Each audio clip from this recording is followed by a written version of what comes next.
Hi friends, this is Nivita. In the video, 11th standard chemistry, page number 12, unit 1, basic chemical calculations lesson evaluate yourself number 6 தான் பார்க்க போகிறோம். என்ன கொடுத்துருக்காங்க அப்படின்னா elemental wise எவ்வளோ elemental wise analyse பண்ணும்போது ஒரு காம்பவுண்டில் வந்து XYZ அந்த XYZ அப்படிங்கிற 3 எலமெண்ட்ஸ் இருக்குது. ஸோ X வந்து 32% இருக்குது, Y வந்து 24% இருக்குது, Z வந்து 44% இருக்குது. ஓகேவா? அதுக்கப்புறம் ரிலேட்டிவ் நம்பர் ஆஃப் ஆட்டம்ஸ் அப்படிங்கிற ஒரு கான்செப்டை நம்ம கண்டுபிடிப்போம். பட் அவங்களே கொடுத்துட்டாங்க 2, 1, 0.5 அப்படின்றத கொடுத்துட்டாங்க. அடுத்தது இப்போது மொத்தமாக ஒரு மாலிகுல்னு எடுத்திருக்கோம்ல, ஸோ அந்த மாலிகுலோட மாஸ் வந்து 400 கிராமாக இருந்ததுன்னா என்னென்னலாம் கண்டுபிடிக்க சொல்கிறாங்க அப்படின்னா அட்டாமிக் மாஸ், அதில் இருக்கிற ஒவ்வொரு ஆட்டமோட அதில் இருக்கிற ஆட்டம்ஸில் என்னது XYZ அதெல்லாமே இருக்குல்ல, ஸோ அதோட மாஸ் என்ன அப்படிங்கிறத கண்டுபிடிக்கணும். அதுக்கப்புறம் empirical formula for the compound. நான் ஏற்கனவே சொன்ன மாதிரி எம்பிரிக்கல் ஃபார்முலா அப்படின்னு சொல்கிறது ஒரு சின்ன ஸ்கெலிட்டல் மாதிரி தான் இருக்கும். மாலிகுலர் ஃபார்முலான்னு சொல்லும்போது தான் அது வந்து டோட்டலாக ஒரு மேன் மாதிரி ஆகும்னு சொன்னேன் இல்லையா. ஸோ அது மாதிரி எம்பிரிக்கல் ஃபார்முலாவும் கண்டுபிடிக்கணும், மாலிகுலர் ஃபார்முலாவும் கண்டுபிடிக்கணும். சரியா? நமக்கு கொடுத்துருக்கிறது வந்து பெர்சன்டேஜ் கொடுத்துருக்காங்க, அதுக்கப்புறம் ரிலேட்டிவ் நம்பர் ஆஃப் ஆட்டம்ஸ் கொடுத்துருக்காங்க. அது நம்ம எப்படி சால்வ் பண்ணோம் அப்படின்னு பார்த்தீங்கன்னா, இது வந்து உங்கள் புக்கில் பேஜ் நம்பர் 237 இருக்குது, புக்கு பின்னாடியே. ஸோ ஃபஸ்ட்டு வந்து நம்ம என்ன செய்யணும் அப்படின்னா XYZ அப்படிங்கிற எலமெண்ட் எடுத்துக்கணும். அடுத்தது பெர்சன்டேஜ் காம்போசிஷன் கொஷனில் கொடுத்துருக்கிறது எடுத்துக்கணும். அடுத்தது ரிலேட்டிவ் நம்பர் ஆஃப் ஆட்டம்ஸ் கொடுத்துருக்காங்களே, ஸோ அந்த வேல்யூவும் எடுத்துக்கணும். ஸோ முன்னாடி சம்மில் வந்து நம்ம பார்த்துருப்போம் என்ன அப்படின்னா அந்த ரிலேட்டிவ் நம்பர் ஆஃப் ஆட்டம்ஸ் கண்டுபிடிக்கிறதுக்கு வந்து percentage divided by atomic mass அப்படிங்கிற ஃபார்முலாவை பார்த்துருப்போம். ஸோ பெர்சன்டேஜ் வந்து அவங்க ஏற்கனவே வந்து கொடுத்துருப்பாங்க, அதுக்கப்புறம் அட்டாமிக் மாஸும் அவங்க வந்து கொடுத்துட்டாங்க. ஓகேவா? அட்டாமிக் மாஸ் வந்து நம்ம கண்டுபிடிச்சோம், ஏன்னா அந்த எலமெண்ட்ஸை கொடுத்துட்டாங்க. கார்பன், ஹைட்ரஜன், ஆக்சிஜன் கொடுத்தாங்கன்னா நமக்கு வந்து அந்த பீரியாடிக் டேபிளில் அந்த மேலே இருக்கிற வேல்யூஸ் 12, 1, 16 அப்படிங்கிறது அட்டாமிக் மாஸ் அப்படிங்கிறது தெரியும். ஸோ அதை எடுத்து டிவைட் பண்ணும்போது எனக்கு ரிலேட்டிவ் நம்பர் ஆஃப் ஆட்டம்ஸ் வந்துடும். பட் இங்கே நமக்கு கார்பனா, ஹைட்ரஜனா, ஆக்சிஜனா எதுவுமே தரல. ஓகேவா? ஸோ அப்போ நம்ம வந்து நமக்கு வந்து அந்த அட்டாமிக் மாஸ் வந்து எப்படி கண்டுபிடிக்கிறதுன்னு தெரியாது. பட் அவங்க என்ன பண்ணிட்டாங்க, ரிலேட்டிவ் நம்பர் ஆஃப் ஆட்டம்ஸ் வந்து 2, 1, 0.5 அப்படின்னு கொடுத்துட்டாங்க. ஸோ அப்போ அந்த ரிலேட்டிவ் நம்பர் ஆஃப் ஆட்டம்ஸோட ஃபார்முலா என்னது, போன சம்லேயே பார்த்துக்கோ, percentage divided by atomic mass அப்படின்னு சொல்லிட்டு. சரி, இப்போ எனக்கு இந்த அட்டாமிக் மாஸ் வேணும் அப்படின்னா நான் என்ன செய்யணும் அப்படின்னு பார்த்தீங்கன்னா, இப்போது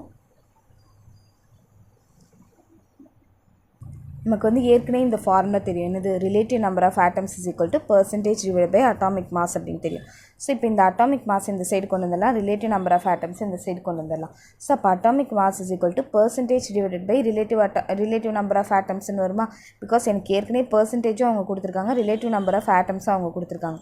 ஸோ அதுபடி பார்க்கும்போது உங்களுக்கு atomic mass is equal to percentage divided by relative atomic mass அப்படின்னு வந்திருக்கும். ஸோ பெர்சன்டேஜ் என்னது, முதல்ல 32 டிவைடட் பை 2 பண்ணும்போது உங்களுக்கு 16ன்னு வந்துடுது.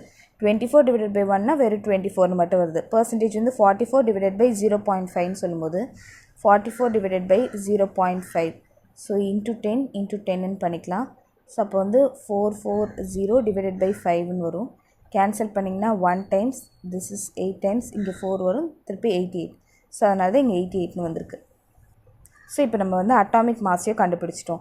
அடுத்தது நம்ம என்ன கண்டுபிடிக்கணும் அப்படின்னா சிம்பிள் ரேஷியோவை கண்டுபிடிக்கணுமா? சிம்பிள் ரேஷியோ எப்படி கண்டுபிடிக்கிறது? நம்ம வந்து முன்னாடியே வந்து பார்த்துருக்கோம். சிம்பிள் ரேஷியோ எப்படி கண்டுபிடிப்போம் அப்படின்னா, இந்த ரிலேட்டிவ் நம்பர் ஆஃப் ஆட்டம்ஸ் இருக்குல்ல, ஸோ அதில் வந்து இருக்கிறதுலே சின்னதாக இருக்கிறதுனது 2.27 இருக்கா. ஸோ அதை வந்து ஒன்று கூட வந்து நம்ம டிவைட் பண்ணுவோம். கரெக்டாக? ஸோ இதில் வந்து நம்ம கன்ஃபியூஸ் பண்ணிடக்கூடாது. இதில் இந்த அட்டாமிக் மாஸ் வந்து நம்ம டிவைட் பண்ணக்கூடாது. இந்த ரிலேட்டிவ் நம்பர் ஆஃப் ஆட்டம்ஸ் இருக்குல்ல, ஸோ அதில் தான் வந்து இருக்கிறதுலே சின்னது என்னன்னு பார்த்து இது அது கூட வந்து டிவைட் பண்ணும். ஸோ இருக்கிறதுலே சின்னது 0.5 தானே. ஸோ இப்போ 2 டிவைடட் பை 0.5 அப்படின்னு சொல்லும்போது கீழே வந்து பாயிண்ட் இருக்குது. கரெக்டாக? ஸோ அதனால் என்ன செய்யலாம், இன்ட்டு 10 அப்படின்னு பண்ணிடலாம். ஸோ 20 டிவைடட் பை 5 அப்படின்னு வரும். கேன்சல் பண்ணிங்கன்னா 4 டைம்ஸ்னு வரும். ஸோ அப்போ இந்த இடத்துல சிம்பிள் ரேஷியோ 4ன்னு வந்திருக்கு. அடுத்தது 1 டிவைடட் பை 0.5 அப்படின்னு சொல்லும்போது 1 டிவைடட் பை 0.5னா இன்ட்டு 10ன்னு வரும். ஸோ 10 டிவைடட் பை 5ன்னு வரும்.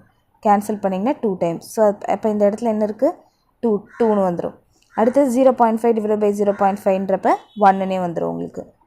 ஆக்சுவலி கொஷினில் வந்து ஃபஸ்ட்டு கொஷின் என்னென்னு பார்த்தீங்கன்னா, உங்களுக்கு அட்டாமிக் மாஸை கண்டுபிடிக்க சொல்கிறது, அந்த XYZோட அட்டாமிக் மாஸ் என்ன அப்படிங்கிறத கண்டுபிடிக்க சொன்னாங்க. ஸோ அப்போ நம்ம வந்து எலமெண்ட்டோட XYZக்கு நம்ம அட்டாமிக் மாஸ் கண்டுபிடிச்சாச்சு. ஓகேவா?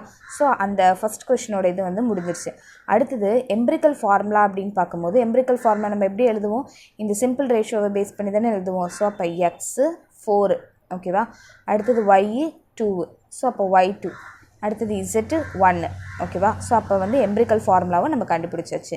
அடுத்தது அவங்க என்ன கேட்டிருக்காங்க அப்படின்னா, நான் சொன்னேன்ல அந்த அட்டாமிக் மாஸ் வந்து கண்டுபிடிக்கணும்.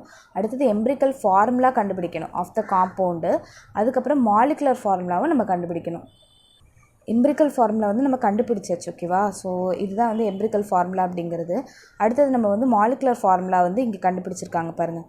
ஸோ இது எப்படி கண்டுபிடிக்கிறது அப்படின்னா, நமக்கு வந்து n அப்படிங்கிற ஒரு வேல்யூ தேவை சரியா. ஸோ என்னோட ஃபார்முலா என்னென்னு பார்த்தீங்கன்னா, molar mass divided by calculated empirical formula mass. Okay. So அப்போ எனக்கு எம்பிரிக்கல் ஃபார்முலா மாஸ் அப்படின்னு சொல்லும்போது அது எப்படி கண்டுபிடிக்கிறது. இப்போ எனக்கு நார்மலாகவே நம்ம மாஸ் அப்படின்னா என்ன பண்ணுவோம், அட்டாமிக் மாஸ் இன்ட்டு அதில் எத்தனை நம்பர் இருக்குது அப்படிங்கிற மாதிரி பண்ணுவோம்ல. ஸோ இப்போ எக்ஸோடது பார்த்திங்கன்னா 16. அப்போ 16 எத்தனை இருக்குது, 4 இருக்குது. அப்போ 16 × 4 ப்ளஸ் அடுத்தது ஒய்யோட வேல்யூ 24 இருக்குது, 24 × 2. அடுத்தது 88 × 1 தான் இருக்குது, இசட்டோட வேல்யூ 1. ஸோ ப்ளஸ் 88 மட்டும் வரும். 16 × 4 சொல்லும்போது 64, 24 × 2 48, 88 × 88 88 தான். ஸோ இது எல்லாத்தையுமே ஆட் பண்ணிங்கன்னா உங்களுக்கு 200 அப்படின்றது வருது ஓகேவா. ஸோ இப்போ இதில் வந்து என்னோட வேல்யூ கண்டுபிடிக்கிறதுக்கு என்ன பண்ணோம் அப்படின்னா, molar mass divided by calculated empirical formula மாஸா. மோலார் மாஸ் அப்படிங்கிறது உங்களுக்கு கொஸ்டின்லேயே கொடுத்துருந்தாங்க, என்னென்னா 400ன்னு கொடுத்துருந்தாங்களா. ஸோ அதை நம்ம போட போகிறோம். அப்போ n = மோலார் மாஸோட வேல்யூ என்னது 400 divided by calculated empirical formula மாஸ்ன்றது 200. ஸோ இது ரெண்டுத்தையுமே கேன்சல் பண்ணிங்கன்னா உங்களுக்கு 2 அப்படின்றது வருமா. ஸோ 2 அப்படிங்கிறத இந்த எம்பிரிக்கல் ஃபார்முலா கண்டுபிடிச்சிங்கல்ல. ஸோ எம்பிரிக்கல் ஃபார்முலா என்னென்னு கண்டுபிடிச்சோம், x⁴y2 z அது × 2 அப்படின்னு பண்ணும். ஸோ இப்போ உள்ளே கொண்டு போனீங்கன்னா x8 y4 z2 அப்படிங்கிறது வரும். ஸோ இதுதான் என்னது மாலிகுலர் ஃபார்முலா அப்படின்னு சொல்கிறது. நான் சொன்னேன் இல்லையா, அந்த மாலிகுலர் மாஸ் வந்து கொஷினில் கொடுத்துருக்காங்கன்னா அது வந்து 400 கிராம்னு கொடுத்துருக்காங்க.